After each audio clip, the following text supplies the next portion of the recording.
여러분, 혹시 이런 경험 있으셨습니까? 밤마다 한 번쯤은 괜찮습니다. 하지만 두 번, 세 번, 심지어 네 번까지 화장실 때문에 잠에서 깬다면 어떨까요? 아침에 눈을 떠도 개운하지 않고, 낮에는 자꾸 졸리고 기억력까지 예전 같지 않다고 느껴지지는 않으셨습니까? 많은 분들이 이렇게 말씀하십니다. 나이가 들면 원래 그런 거 아니겠어요? 그런데 진료실에서 수많은 어르신을 만나며 저는 한 가지 사실을 분명히 깨달았습니다. 밤에 자꾸 화장실을 가는 현상은 단순히 불편한 증상이 아니라 몸이 보내는 중요한 신호일 수 있다는 것입니다. 그리고 더 놀라운 것은 대부분의 분들이 원인도 모른 채 몇 년씩 참고 살아간다는 사실입니다. 오늘은 밤마다 잠을 깨우는 야간뇨가 왜 생기는지, 무엇을 바꾸면 조금씩 나아질 수 있는지, 그리고 절대 그냥 넘겨서는 안 되는 위험 신호는 무엇인지 차근차근 이야기해 보겠습니다. 안녕하세요. 오랫동안 중장년과 노년층의 건강을 살펴오며 생활 습관과 만성 질환을 연구해 온 건강 이야기 진행자입니다. 진료실에서 가장 자주 듣는 고민 가운데 하나가 바로 잠입니다. 잠만 푹 자면 살 것 같아요.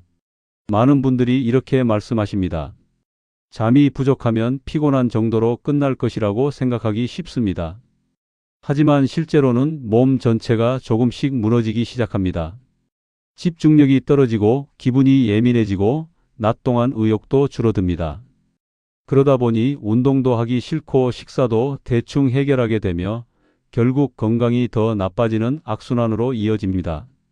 그 시작이 바로 밤에 반복해서 화장실을 가는 습관인 경우가 적지 않습니다. 예전에 한 어르신께서 진료실에 들어오시자마자 이런 말씀을 하셨습니다.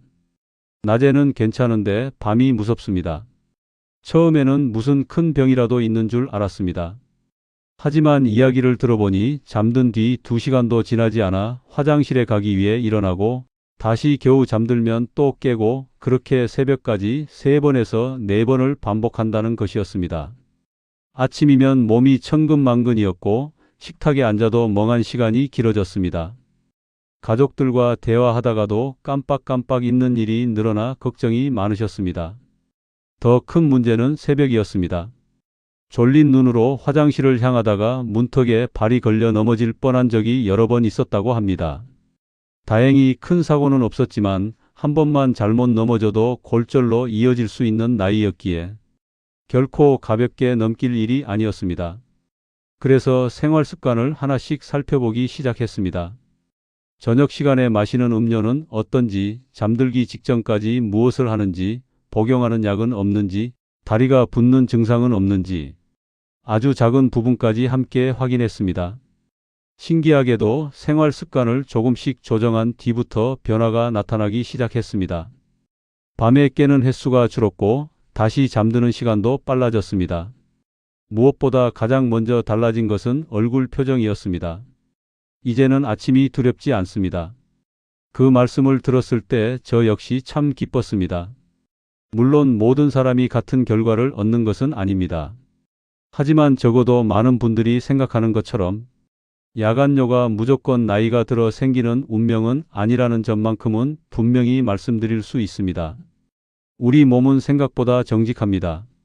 좋지 않은 생활 습관이 반복되면 그만큼 신호를 보내고 반대로 좋은 습관을 꾸준히 이어가면 조금씩 달라진 모습을 보여줍니다. 그런데도 많은 분들이 가장 먼저 하는 행동은 따로 있습니다. 저녁부터 물을 거의 마시지 않는 것입니다. 입이 말라도 참고 갈증이 나도 참고 혹시 화장실에 갈까봐 일부러 물을 끊습니다. 하지만 이런 방법은 오히려 탈수를 만들 수 있고 혈액순환에도 좋지 않은 영향을 줄 수 있습니다. 중요한 것은 물을 안 마시는 것이 아니라 언제, 얼마나 마시는지를 조절하는 것입니다. 이 차이를 모르고 무조건 참기만 하다가 몸 상태를 더 악화시키는 분들도 적지 않습니다. 또 어떤 분들은 잠들기 직전까지 텔레비전을 보거나 휴대전화를 손에서 놓지 않습니다. 눈은 피곤한데 머리는 계속 깨어있는 상태가 되면서 깊은 잠에 들어가지 못합니다. 그 결과 아주 작은 방광의 신호에도 쉽게 잠이 깨게 됩니다. 많은 분들이 화장실 때문에 잠에서 깬다고 생각하지만 반대로 잠이 얕기 때문에 화장실 신호를 더 크게 느끼는 경우도 있습니다. 즉, 문제는 방광 하나가 아니라 수면의 질까지 함께 연결되어 있다는 것입니다. 그래서 야간뇨를 이야기할 때는 단순히 소변 이야기만 해서는 안 됩니다. 잠, 혈액순환, 생활습관, 복용 중인 약, 호르몬 변화까지 모두 함께 살펴봐야 합니다. 이 가운데 하나만 바뀌어도 밤이 달라질 수 있고 여러 가지가 함께 좋아지면 이전보다 훨씬 편안한 잠을 기대할 수도 있습니다. 그렇다면 왜 나이가 들수록 이런 현상이 점점 흔해지는 것일까요? 단순히 방광이 약해졌기 때문일까요? 아니면 다른 이유가 숨어 있는 것일까요? 지금부터 많은 분들이 잘 모르고 지나치는 야간뇨의 대표적인 원인들을 하나씩 쉽고 자세하게 살펴보겠습니다. 밤마다 화장실을 찾게 되는 이유를 단 하나로 설명하기는 어렵습니다. 많은 분들이 물을 많이 마셔서 그렇다고 생각하지만 실제로는 우리 몸속에서 여러 변화가 동시에 일어나면서 나타나는 경우가 훨씬 많습니다. 그래서 어떤 분은 물을 조금만 마셔도 밤에 여러 번 깨고 또 어떤 분은 저녁에 국물까지 드셔도 큰 불편 없이 주무시는 것입니다. 가장 먼저 살펴볼 것은 우리 몸의 호르몬 변화입니다. 우리 몸에는 낮과 밤을 구분하면서 소변의 양을 조절하는 기능이 있습니다. 낮에는 활동을 위해 충분한 수분을 배출하고 밤이 되면 소변이 너무 많이 만들어지지 않도록 자연스럽게 조절해 주는 것입니다.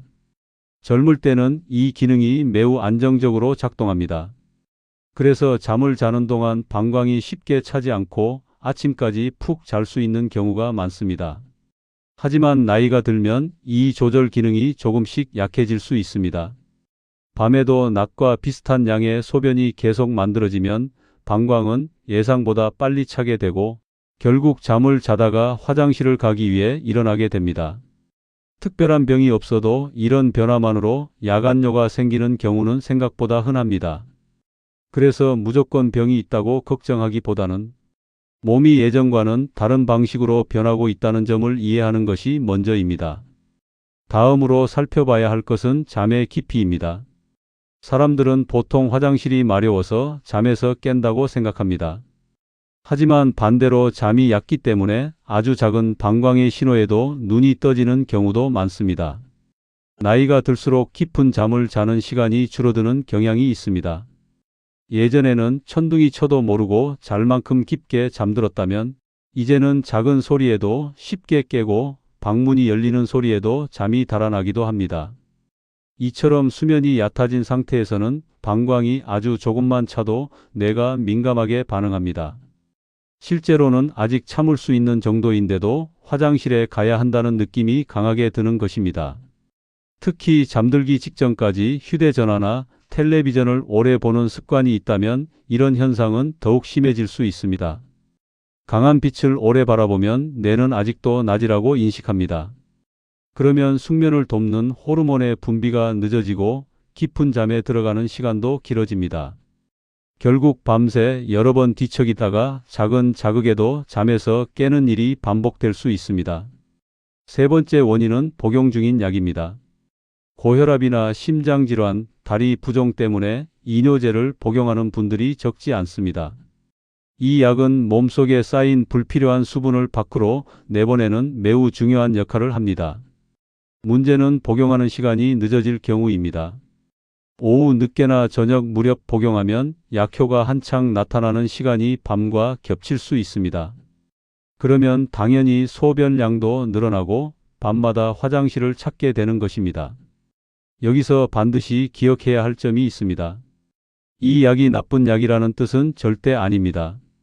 필요해서 처방받은 약을 임의로 끊거나 시간을 바꾸는 것은 오히려 위험할 수 있습니다. 만약 야간뇨 때문에 불편함이 크다면 담당 의료진과 상담하여 복용 시간을 조정할 수 있는지 확인하는 것이 가장 안전한 방법입니다. 네 번째는 방광 자체의 변화입니다. 방광은 물풍선과 비슷한 역할을 합니다. 충분히 늘어나면서 소변을 저장했다가 적절한 시점이 되면 신호를 보내는 기관입니다. 그런데 시간이 지나면서 방광의 탄력이 예전 같지 않게 되는 경우가 있습니다. 풍선도 오래 사용하면 쉽게 늘어나지 않는 것처럼 방광 역시 조금만 차도 꽉 찬 것처럼 느낄 수 있습니다. 그래서 실제 소변량은 많지 않은데도 계속 화장실을 가고 싶은 느낌이 반복됩니다. 이런 경우에는 낮 동안 조금씩 방광을 훈련하는 것이 도움이 되는 경우도 있습니다. 예를 들어 아주 급하지 않다면 몇 분 정도 천천히 기다려 보는 것입니다. 처음부터 오래 참는 것이 아니라 조금씩 시간을 늘려가며 방광이 적응하도록 만드는 방법입니다. 물론 통증이 있거나 참기 어려울 정도라면 억지로 참아서는 안 됩니다. 다섯 번째는 다리에 쌓인 수분입니다.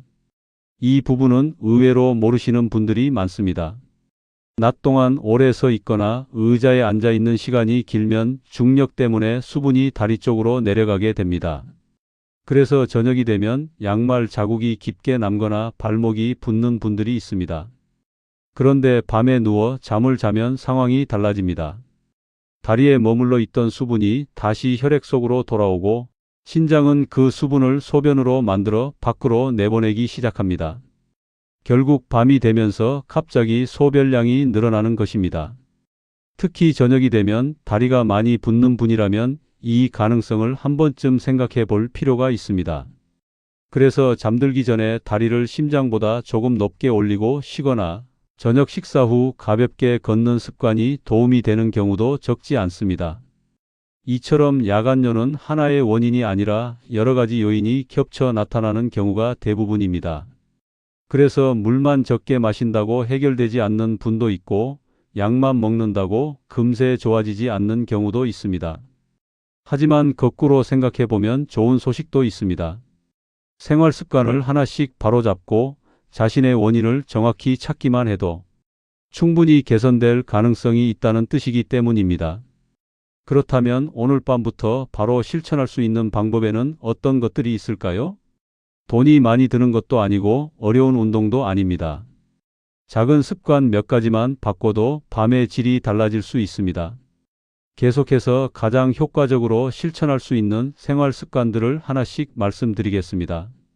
앞에서 야간뇨가 생기는 여러 원인에 대해 살펴보았습니다. 그렇다면 이제 가장 중요한 질문이 남습니다. 도대체 무엇을 해야 밤에 덜 깨고 잘 잘 수 있을까? 많은 분들은 특별한 약이나 비싼 건강식품부터 떠올리십니다. 하지만 실제 진료 현장에서 가장 큰 변화를 만드는 것은 의외로 아주 사소한 생활 습관인 경우가 많습니다. 첫 번째는 물을 마시는 시간을 조절하는 것입니다. 여기서 가장 많이 하는 오해가 있습니다. 저녁에는 물을 한 모금도 마시면 안 된다. 하지만 이것은 올바른 방법이 아닙니다. 우리 몸은 하루 종일 적절한 수분을 필요로 합니다. 갈증을 참고 물을 지나치게 제한하면 오히려 혈액이 끈적해지고 탈수 위험이 높아질 수 있습니다. 중요한 것은 양보다 시간입니다. 낮 동안에는 충분히 수분을 섭취하고 잠들기 2~3시간 전부터는 필요 이상으로 많은 물이나 국물, 음료를 마시는 습관만 줄여도 도움이 되는 경우가 많습니다. 특히 저녁 늦게 마시는 맥주나 커피, 녹차처럼 이뇨 작용이 있는 음료는 방광을 더욱 자극할 수 있습니다. 평소 아무렇지 않게 마시던 한 잔이 새벽에 숙면을 방해하는 원인이 될 수도 있습니다. 두 번째는 저녁 식사 후 가볍게 몸을 움직이는 것입니다. 식사를 마친 뒤 바로 소파에 눕거나 침대에 기대는 습관을 가진 분들이 적지 않습니다. 하지만 가볍게 15분에서 20분 정도만 걸어도 혈액순환에 도움이 되고 다리에 몰려있던 수분이 조금씩 순환하기 시작합니다. 격렬한 운동을 하라는 뜻이 아닙니다. 오히려 너무 늦은 시간에 강한 운동은 몸을 각성시켜 잠을 방해할 수도 있습니다. 천천히 산책하는 정도면 충분합니다. 숨이 차지 않을 정도의 편안한 걸음으로 동네를 한 바퀴 돌아보는 것만으로도 몸은 조금씩 달라질 수 있습니다. 세 번째는 다리를 올리고 쉬는 습관입니다. 평소 저녁이면 양말 자국이 깊게 남거나 발목이 자주 붓는 분이라면 특히 도움이 될 수 있습니다. 잠들기 1시간 정도 전에 소파나 침대에 편안하게 누워 다리를 쿠션 하나 정도 높이에 올려 보십시오. 다리에 머물러 있던 수분이 미리 순환되면서 밤에 갑자기 많은 소변이 만들어지는 현상을 줄이는데 도움이 되는 경우가 있습니다. 작은 습관이지만 꾸준히 실천하면 차이를 느끼는 분들이 적지 않습니다. 네 번째는 잠들기 직전의 생활입니다. 많은 분들이 침대에 누워 휴대전화를 보다가 잠드는 것이 익숙합니다. 뉴스를 읽고 영상을 보고 가족들과 대화를 나누다 보면 어느새 1시간이 훌쩍 지나갑니다. 하지만 우리의 뇌는 화면에서 나오는 강한 빛을 낮으로 착각합니다. 그래서 몸은 쉬어야 하는데 뇌는 계속 깨어 있게 됩니다. 결국 깊은 잠에 들어가지 못하고 작은 자극에도 쉽게 잠에서 깨게 되는 것입니다. 가능하다면 잠들기 1시간 전부터는 휴대전화를 내려놓아 보십시오. 대신 조용한 음악을 듣거나 책을 읽거나 따뜻한 차 한 잔을 마시며 몸을 편안하게 만드는 것이 훨씬 도움이 됩니다. 다섯 번째는 잠들기 직전에 화장실을 다녀오는 습관입니다. 너무 당연한 이야기처럼 들릴 수도 있습니다. 하지만 의외로 잠이 쏟아진다는 이유로 그대로 침대에 눕는 분들이 있습니다. 잠들기 직전에 방광을 한번 비우는 것만으로도 첫 번째로 깨는 시간을 늦출 수 있는 경우가 있습니다. 사소해 보여도 꾸준히 실천하면 생각보다 큰 차이를 만드는 습관 가운데 하나입니다. 여섯 번째는 방광을 지나치게 예민하게 만들지 않는 것입니다.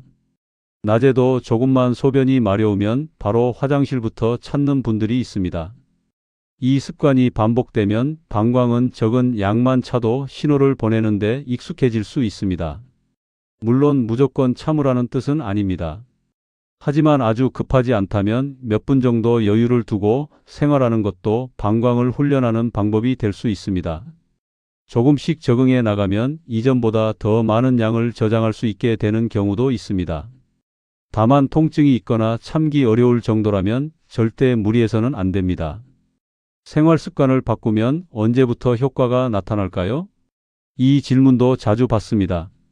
하루나 이틀 만에 극적인 변화가 생기지는 않습니다. 하지만 꾸준히 실천한 분들 가운데는 2주 정도 지나면서 한 번 덜 깨기 시작했고 한 달쯤 되었을 때는 새벽에 깨더라도 다시 잠드는 시간이 훨씬 빨라졌다고 말씀하는 경우가 많았습니다. 우리 몸은 갑자기 변하지 않습니다. 하지만 꾸준한 습관은 분명히 몸을 바꾸기 시작합니다. 오늘 시작한 작은 변화가 한 달 뒤에 아침을 바꿀 수도 있는 것입니다. 그렇다고 해서 모든 야간뇨를 생활 습관만으로 해결할 수 있는 것은 아닙니다. 어떤 경우에는 반드시 병원을 찾아 정확한 검사를 받아야 하는 신호도 있습니다. 다음으로는 절대 참고 넘겨서는 안 되는 위험 신호와 꼭 진료를 받아야 하는 경우를 자세히 말씀드리겠습니다. 그렇다면 언제부터는 나이 탓이겠지 하고 넘기지 말고 반드시 병원을 찾아야 할까요? 야간뇨 자체는 흔한 증상이지만 그 뒤에 다른 질환이 숨어 있는 경우도 있기 때문입니다. 가장 먼저 살펴봐야 하는 것은 갑작스러운 변화입니다. 예전에는 밤새 한 번도 깨지 않았는데 최근 들어 갑자기 3번, 4번씩 화장실을 가게 되었다면 단순한 노화만으로 설명하기 어려울 수도 있습니다. 우리 몸은 갑작스럽게 변하지 않습니다. 특별한 이유 없이 짧은 기간 안에 증상이 심해졌다면 정확한 원인을 확인해 보는 것이 좋습니다. 두 번째는 소변을 볼 때 통증이 있거나 피가 섞여 나오는 경우입니다. 이런 증상은 단순한 야간뇨와는 다르게 요로 감염이나 방광질환, 신장질환 등 여러 원인을 확인해야 하는 상황일 수 있습니다. 특히 붉은색이나 갈색처럼 평소와 다른 소변색을 발견했다면 혼자 판단하지 마시고 의료진의 진료를 받으시는 것이 안전합니다. 세 번째는 소변이 마려운데도 시원하게 나오지 않는 경우입니다. 화장실을 다녀왔는데도 남아있는 느낌이 계속 들거나 힘을 많이 줘야 겨우 소변이 나온다면 방광이나 요로의 기능을 확인해 볼 필요가 있습니다. 남성의 경우에는 전립선의 영향을 받는 경우도 있고 여성 역시 방광 기능의 변화가 원인일 수 있습니다.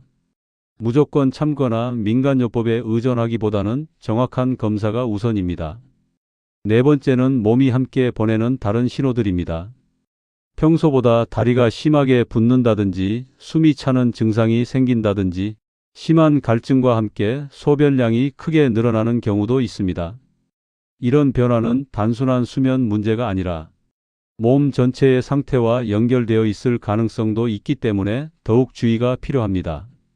또 허리 통증이 계속되거나 열이 나면서 소변을 볼 때 불편하다면 신장이나 요로계 질환을 확인해야 하는 경우도 있습니다. 다섯 번째는 생활 습관을 충분히 바꾸었는데도 전혀 달라지지 않는 경우입니다.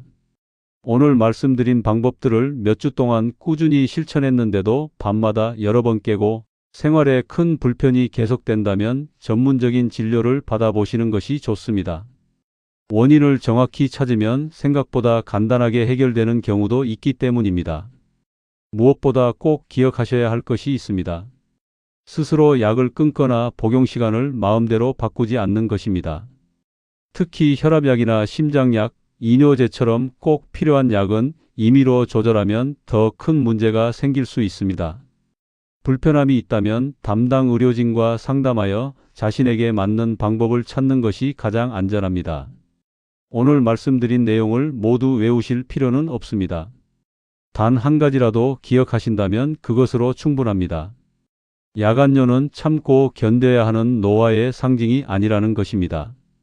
우리 몸은 늘 작은 신호를 보내고 있습니다. 그 신호를 무시하지 않고 귀 기울이는 사람이 건강을 조금 더 오래 지켜낼 가능성이 높습니다. 오늘 저녁부터는 물을 마시는 시간을 한번 돌아보시고 잠들기 전 휴대전화를 잠시 내려놓아 보시기 바랍니다. 잠자리에 들기 전에 화장실을 다녀오고 다리를 편안하게 올려 쉬는 작은 습관도 함께 시작해 보십시오. 당장은 큰 변화가 느껴지지 않을 수도 있습니다. 하지만 그런 작은 실천이 하루, 이틀 쌓이다 보면 어느 날 아침 요즘은 예전보다 푹 잤다 라는 말을 스스로 하게 될 수도 있습니다. 건강은 거창한 결심보다 작은 습관에서 시작됩니다. 오늘 들으신 내용 가운데 단 하나라도 실천해 보신다면 그것만으로도 이 시간을 함께한 의미는 충분하다고 생각합니다. 오늘도 끝까지 함께해 주셔서 진심으로 감사합니다. 편안한 밤 보내시고 내일은 조금 더 개운한 아침을 맞이하시기를 바라겠습니다.